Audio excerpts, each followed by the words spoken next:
আসসালামু আলাইকুম। কেমন আছেন আমার প্রাণপ্রিয় ভাই ও বোনেরা? আজ আবার চলে এসেছি আপনাদের মাঝে ছোট্ট একটা ভিডিও নিয়ে। জানি না কেমন লাগে আমার ভিডিওগুলো আপনাদের কাছে, তবে আমি চেষ্টা করি যাতে ভালো লাগে আপনাদের কাছে সেভাবে তৈরি করতে। যদি কোথাও কোনো ভুল হয় তাহলে ক্ষমা দৃষ্টিতে দেখবেন। চুলার উপর একটা কড়াই বসেছে, কড়াইটা গরম হওয়ার পর আমি পরিমাণ মতো তেল দিয়েছি, আর ডিমগুলো আমি আগে থাকতেই সিদ্ধ করে রেখেছি। সেই ডিমগুলো তেলের মধ্যে দিয়ে দিব। এবার আমি এর উপরে পরিমাণ মতো হলুদ, মরিচ আর লবণ দিব। তারপর আমি ডিমগুলোকে তেলের মধ্যে ভেজে নিব। ভেজে নেওয়ার পর আমি তেল ঝরিয়ে উঠিয়ে নিয়েছি ডিমগুলো। এর মধ্যে আমি আলু দিয়েছি। আলুর মধ্যে আমি হলুদ, মরিচ আর লবণ দিয়ে আলুগুলোকে তেলের মধ্যে বেশ কিছুক্ষণ ভেজে নিব।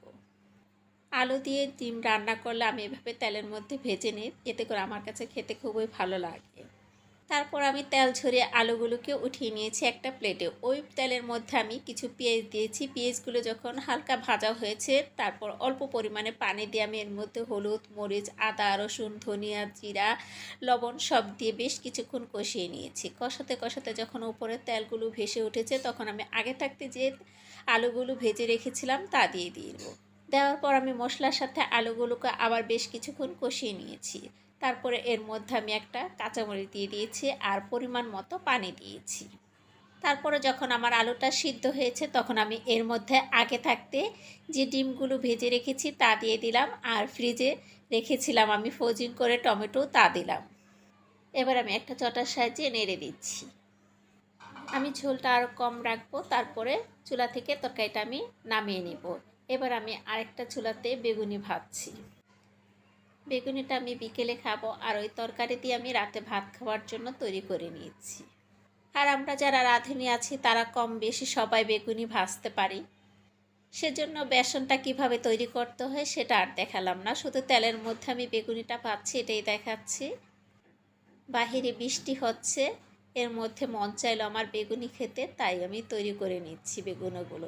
আর বেগুনগুলো এপাশ ওপাশ করে ভেজে আমার পছন্দ মতো কালার করে আমি ভেজে নেব। আর ছোট্ট একটা অনুরোধ, যদি আমার ভিডিওগুলো ভালো লাগে তাহলে লাইক, কমেন্ট, শেয়ার করতে ভুলবেন না। আর যখন বেসন গোলাবেন তখন অল্প পরিমাণে কিছু চালের গুঁড়া দিবেন, তবে অনেক সময় দেখবেন এটা মচমচা থাকবে, খেতেও কিন্তু খুবই ভালো লাগবে। দেখেন দেখতে কত সুন্দর হয়েছে না? রোজার দিনে তবে খেতে এই জিনিসটা খুবই ভালো লাগে। আমি এবার একটা সার্ভিং ডিশে ঢেলে আপনাদের পরিবেশন করে দেখাচ্ছি। সাথে আছে টমেটো সস, আর এই টমেটো সসটা আমি ঘরেই তৈরি করেছি। টমেটো সস আমি তৈরি করে 1 বছরের জন্য সংরক্ষণ করে রাখি। আল্লাহ হাফেজ। আজকের মতো এখানে আমি ভিডিওটা শেষ করে দিচ্ছি।